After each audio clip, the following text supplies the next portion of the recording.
What's up, ladies and gentlemen of the YouTube world? This is Chris, and this is my channel, Barnon11970, and thanks for taking the time to check out this video, and hopefully you will learn how to make your own orgone pyramids. I've been getting a lot of emails and a lot of comments about people asking me, where I get my stuff, what resins I use, things like that. So I figured instead of just doing a comment, I thought the best thing to do would make a video and teach you guys how to make them. Now, it took me a while to learn how to do these properly because a lot of YouTube videos, they'll show you what to do, but they don't really explain everything in full detail. So if you don't know what you're looking at, it's not going to teach you anything. I mean, you're not going to learn how to repair a car by just watching a person and they're fixing an engine. If they don't explain what they're doing, what parts they need, what tools they need, you're only getting part of the picture. So I've found that from what people tell me, I'm very good at educating people how to do things. I'm a good teacher from what I've been told. I could be wrong, but I'm going to explain how to do it, where you can get certain items, and then you'll be on your way to making your own if you no longer want to buy orgone pyramids or orgone devices from other people. Because basically, if you go on eBay, this is the typical pyramid that you will see. This isn't one of mine. What they do is they put a couple of stones, like there's a stone there, there's a stone there, there's a little stone there. They sporadically put little amounts of stones, and they pile in a bunch of metal. Now, this is what they claim to be copper. All that is a copper-coated Brillo pad, which is basically steel with some copper, and then they use a lot of aluminum. Why? Because it's cheap. So, believe it or not, when I bought this a couple of years ago before I started making them, this cost me $45 on eBay. Now, I'm going to show you the typical ones that I make and the difference. Because the proper way to make orgone pyramids, if you're so inclined to want to make them, is they have to be in layers. They have to be inorganic and organic, or the other way around, organic, inorganic. It has to be layers. Think of it like a filtration system. So if it's just sporadically placed all over the place, like this, it's not going to have the same effect as this. Now, when they talk about organic materials, they're talking about things like you can use crystals and stones. Now, the thing that most people who don't research this stuff and automatically dismiss it find is what they call strange or crazy, is they don't believe that everything actually has energy. Well, energy is nothing more than vibration condensed, and the lower the vibration, the more solid something appears. Because even if you look at a rock under an electron microscope, you're going to see it broken down to its molecules, which is nothing more than atoms, which is light, and light is energy, and it's moving. But because it's such a lower vibration, and there's so much of those atoms because of magnetism brought together, you're going to give the illusion of solid. And that's why something like a light bulb is going to kind of move around like a fluorescent light or a neon light. It has a higher vibration, so it's going to omit better and faster and more noticeable energy. So everything in the universe is electric, and it's held together through magnetism.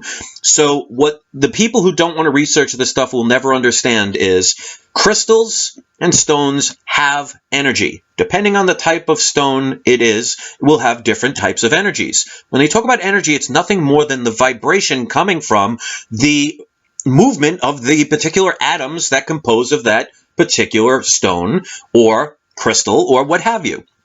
So if people researched history, things like quartz crystals, and this is a natural, it's actually what's called a twin. It's a terminated crystal. The reason they call it terminated is you see it comes to a natural point. This hasn't been cut. It hasn't been done. It hasn't been altered in any way. This is how real quartz crystals grow in nature. So when you see a point at the end, it's called a terminated crystal. If it had a point on both ends, it's a double terminated. Those are actually very expensive. But as you could see, it's clear. And they used to use crystals in the original radios because they would attach a copper wire to a quartz crystal and it would emit energy. So if you research these things, they do have energy. That's why if you know anything about liquid crystal televisions, it has crystals in it. If you know about lasers, they use rubies. So people want to think, oh, well, you're just making this, it's a large paperweight and it's full of rocks. Well, no, that's not the case. The rocks that they're talking about are things like, for example, you'll find on the street, like granite. It's all over the place. But if you even know about your computer, especially the electronic components, are made of primarily either copper, which is a metal, and you have silicone, which is a form of quartz. The majority of the earth is primarily silicone. I mean, if you walk on sand, you're walking on quartz crystal. So crystals have energy. People just think when they hear that word, they're so sick of the new age kind of stuff. They think, oh, it's just magic. It's hocus pocus. When it's nothing more than simple science that everything broken down to its molecular structure will have a form of energy. It depends on the vibration of that energy. The lower the vibration, the more solid. The higher vibration, the more ethereal it will become. So the way it works is, depending on the different types of crystals, you start out with either organic or inorganic. It doesn't really matter. The inorganic are the metals. Now, here's the thing that you got to know about. The majority of people that make these use this. Now, you notice this has not been touched, because when I first started learning about this stuff, I bought all this stuff not knowing what I was doing until I researched it further. Aluminum is cheap, but it's not what you really want to use. The things that I use and what I recommend if you're making these is, like, for example, that is actual copper nuggets. I also have steel shavings. This is real steel that they make into shavings.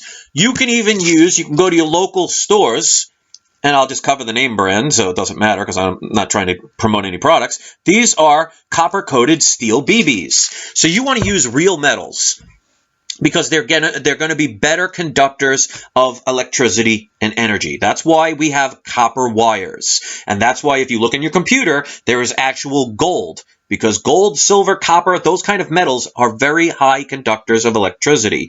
The cheaper the metal, the worse it's going to be. So a lot of people, to try and make it seem like they're doing cheap prices on their pyramids, they use like this. Like I said, this one, they're using just a copper Brillo pad, a copper-coated steel Brillo pad, and they use a bunch of other stuff.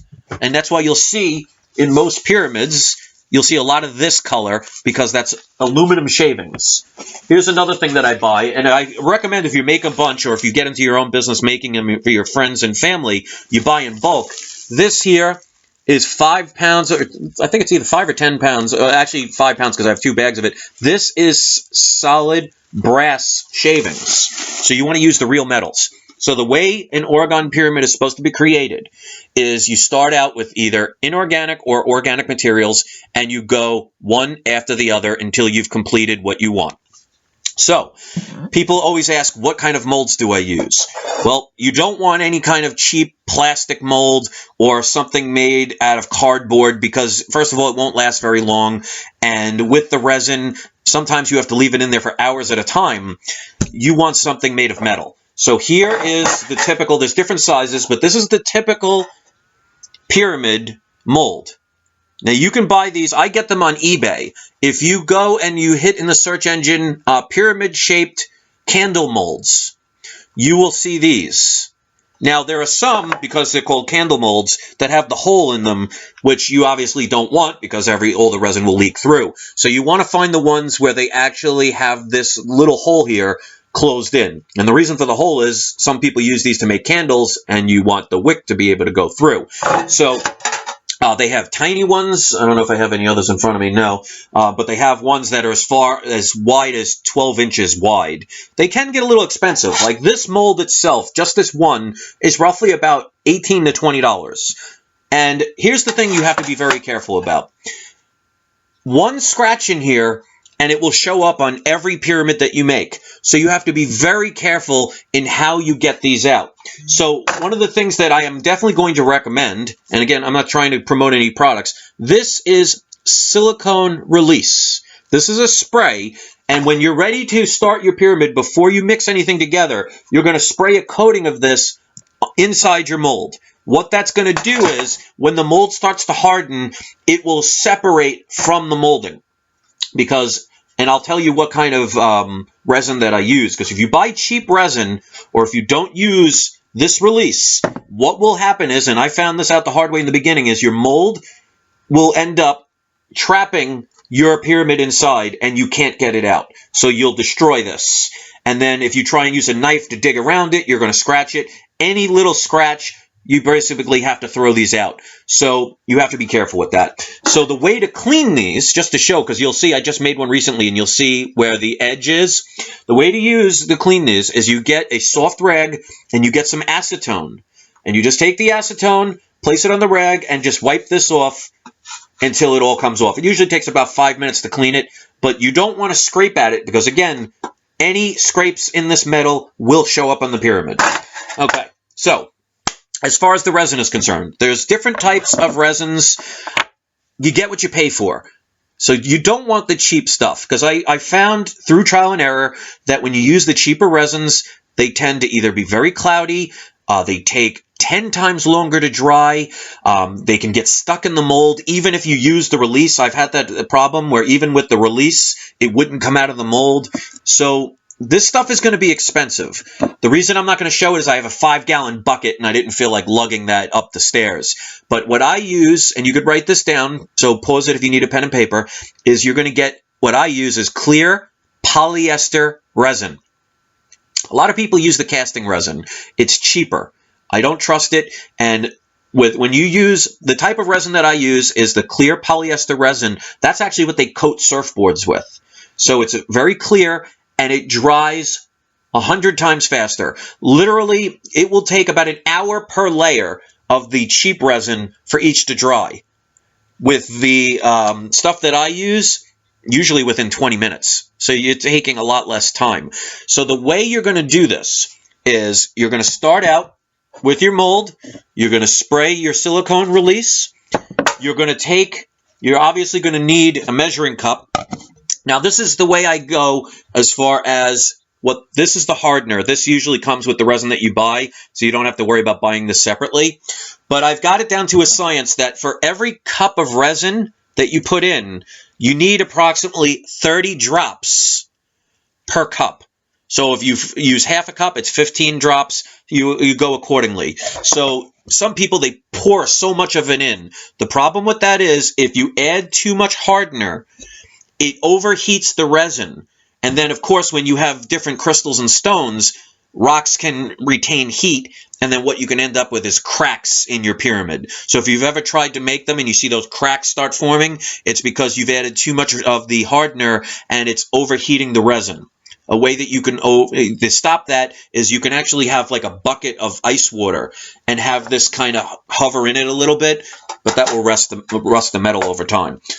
You need obviously something to stir. You don't want to use plastic because the resin will melt the plastic. A lot of people don't know that. So what I like to use is, what these are bamboo skewers. You can buy these at the dollar store. You get 100 of them for $1, and you use these to mix the resin. So what you're going to do is, you always got to start out with a little bit of resin at first, because remember, this is upside down. So you're actually doing everything upside down. So you're not going to need a lot of resin when you start out. So you're going to need, when you first start out, if it's like this size, and this is a 5-inch pyramid, you're going to use maybe 1/4 cup at best, and you're going to put in your stones. Now, it depends on what you have. Like these are, for example, and these are beautiful, but they're expensive. These are malachite stones. You could use these. These are what's called tumbled, which means they take the natural stone, put it in a tumbler, and it gives that shiny appearance. Now, it doesn't matter if you use the natural stone or the tumbled. It basically is just your preference of how you want it to look. So all you're going to do is you mix the resin probably for about a good minute, minute and a half. Key thing, you don't want to do this indoors because the resin, while it's starting to dry, emits vapors. And if you try and do it in your house, you're going to smell it. It's not healthy. So do this outdoors, and you should use a mask. That's something I would recommend. So if you have one of those little hospital mask things or whatever, use that, but definitely do this outside. Do not do it indoors. Another thing, you want to make sure the temperature outside is at least 70 degrees. The reason being is if it's under 70 degrees, the resin will take a lot longer to dry. It may not dry at all, and it will come out very cloudy. So you want to make sure, if you want it to stay nice and clear, because as you could see how clear these are, you could see all the stones. you want to make sure it's done at the proper temperatures. So when you put your amount of your hardener into here, you just mix it up for about a minute or two until you see all the little cloudiness disappear. Don't mix it too hard. If you mix it too hard and too fast, it's going to form a lot of bubbles. So if you take your time with it, the less bubbles, the more attractive it's going to be. And again, I'll show you, if you notice, there are no bubbles. So you want to do things right. And what happens is you're basically doing it in layers. So when you do the first layer, what you always do is before you put the stones in, put a little bit of the resin in first. Because if you just put the stones in and put the resin on top of it, it could create bubbles underneath. And then if you don't notice them, next thing you know, it looks like you have an aquarium. So if you put a little resin in first and then put in the stones, you're going to eliminate that problem. And then you could take your skewer, kind of move it around, get the bubbles out. But then once you do the first layer, you have to wait for it to dry. Now here's the tricky part. You do not want it to dry completely, because if you wait too long, what happens is the edges, because of this resin release, will start to separate from the molding. And that means when you pour the next layer, it's going to seep right through. So basically what you want to do is have a consistency where you can take your skewer and tap it, and it almost feels like if you've ever made pudding or jello, that kind of like you can't poke it through unless you do a lot of pressure. So once you feel it's that kind of solid, where it's not completely solid, but it's no longer liquid, that's when you do the next layer. So these do take time. And that's one of the reasons, and again, I'll show this one. It's the only one I have. That's not mine. There's a reason why this looks the way it does. Because basically what they did was they did one layer where they put the quartz crystal and wrapped it with copper wire, and then they just dumped a whole bunch of metal and dropped a couple of stones here and there. Like I say, you get what you pay for. So it's basically, depending on how many layers you do, it can take anywhere from 3 to 6 hours to make one if you do it the proper way. So again, make sure you use the right metals. What I'm also going to do is I'm going to put in the description box below, there's a website that has information on all different types of stones, what type of energies they have, what they're best used for. I use that all the time. There's like hundreds of different stones. It talks about them, tells you what their energies are. And again, the energy I'm talking about is nothing more than a vibration. Your body emits energy, vibrations. That's why, for example, if somebody takes their fingernails and goes down a chalkboard, you can actually cringe. Well, it didn't physically touch you. What it did was the sound coming from that scratching interfered with your vibration reception. It's almost like, for example, if you have an AM radio and you're listening to it in your car and you go under a bridge and all of a sudden there's static. It just means there was something that interrupted the signal. So that's all that is. It's not magic. It's not superstition. And those who want to just dismiss this stuff because it sounds crazy, they're people who are just not ready enough to actually research and see that almost every single electronic device that they use has crystals in them. It's just they condense them into powder form and turn them into things like computer chips. That's silicone. I'm sure you've heard of silicone. That's a form of quartz. And if you know anything about the history of lasers and radios, they actually attached rubies, quartzes, and other materials. And some people will just not want to educate themselves. So they'll say things like, oh, it's just a bunch of rocks. Well, if you don't think a bunch of rocks have value, well, if you're married, tell your wife to give her ring back and tell me how much she'll just say, oh, okay, well, it's just a rock. How about gold? I bet if you found a gold nugget on the ground, you'd be very happy about that. Just a rock, isn't it? When you talk about nuclear weapons, remember how they used uranium and plutonium? Well, those are rocks. They just have energetic properties. So the further we get separated from nature, the more ridiculous some people think what is just science and nature really is. So if you're making these, who cares if your family thinks, oh, it's crazy, oh, it's this, it's that. That's their way of saying, hi, I am too ignorant to research. I automatically dismiss things without checking into them, and it angers me that you're trying to do something that I may be either too lazy or incapable of figuring out.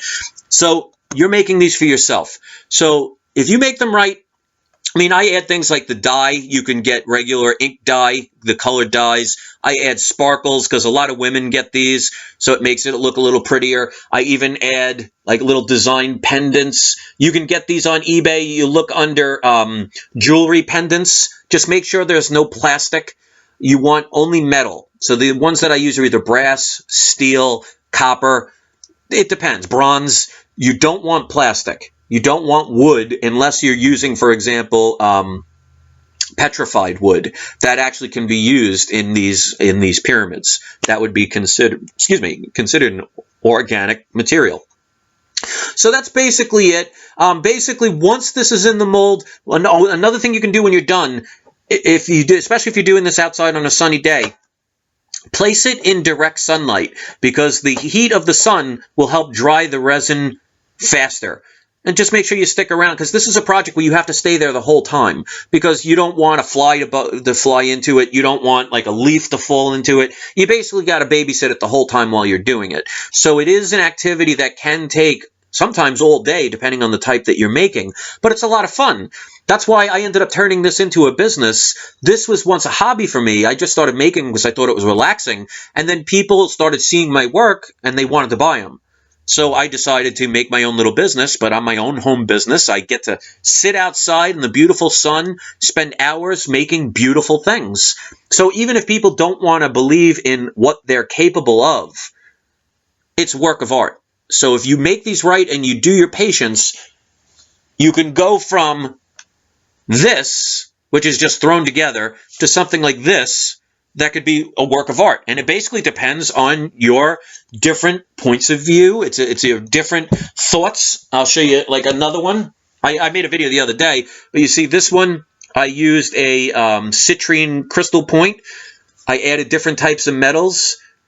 So it really depends on your imagination. It will go any way you want it to. So think of it, especially if you have an artistic ability, you know, you can create beautiful works of art. But these are functional. Whether people believe in it or not is irrelevant, and I'm not here to try and convince people that are just going to be too stubborn to want to learn anything new. So hopefully that answers all the questions. Obviously, if you have more questions, leave them in the comments, and I'll do my best to try and answer them. Good luck with it. Take your time. Don't get frustrated, because believe me when I say I've had to throw out many of these trying through trial and error how to do this the right way. So if you listen to the way I showed how to do it, that should eliminate a lot of problems. Just don't rush, take your time, and let it set overnight before you try and take it out. Because if you take it out too early, it's going to be tacky. You can get thumbprints on it. It might get stuck to the sides of the mold. A lot of times you're excited to see what you want to put. And don't forget, if you're going to use things like this, or other kind of trinkets, remember this is upside down. So let's say you decide to want to put like silver quarters in it or something. Make sure you place them in upside down. Otherwise, when they come out, then they'll be permanently upside down. So keep that in mind when you're making these. All right, guys, thanks for watching. I hope you enjoyed this. Check out the link below if you want to see my web store and all the things that I have if you don't want to make your own. And also I will post the link to that crystal website that I found. That'll give you all the meanings of each crystal so you know what to get. And have fun with it. The initial cost is you're going to spend a lot of money. Just a gallon of the resin alone is going to cost you about $70 to $90. That's not including all the metals that you buy, all the stones that you buy, the different types of molds. But if you buy in bulk and you plan on either making a business out of it or, you know, making a bunch for family as presents and things, if you buy it in bulk, you save a lot of money. But it will be initially expensive. So keep that in mind, all right? You're looking at investing. If you do it the right way, your initial investment would probably be anywhere from $300 to $500. That's just the price you pay for doing things the right way. Or you could do it the cheap way and spend half that and just not make it look as nice. So that's up to you. Thanks for watching, guys, and have a great day. Peace.